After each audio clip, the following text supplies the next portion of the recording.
যুক্তরাষ্ট্রের ফুটবলে আবারও জাদুকরী পারফরমেন্স দেখালেন লিওনেল মেসি। ৩৮ বছর বয়সেও যে তিনি ফুরিয়ে যাননি তার প্রমাণ দিয়ে টানা দ্বিতীয়বারের মতো মেজর লিগ সরকারের সেরা খেলোয়াড় বা এমভিপির পুরস্কার জিতে নিলেন এই আর্জেন্টাইন মহাতারকা।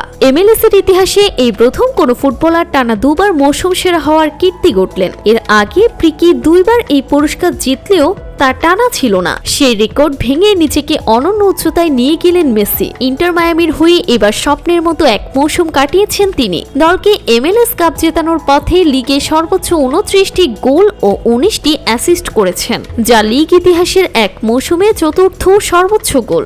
এমন অর্জনে উচ্ছ্বসিত মেসি এই কৃতিত্ব সতীর্থদের উৎসর্গ করে বলেন, টানা 2 বছর জিতে ইতিহাসের অংশ হতে পেরে আমি গর্বিত। তবে সতীর্থদের সহযোগিতা ছাড়া এটি সম্ভব হতো না। উল্লেখ্য, এর আগে 2024 মৌসুমেও দুর্দান্ত পারফরমেন্স করে মায়ামিকে সাপোর্টার্স শিল্ড জেতাতে মুখ্য ভূমিকা রেখেছিলেন তিনি।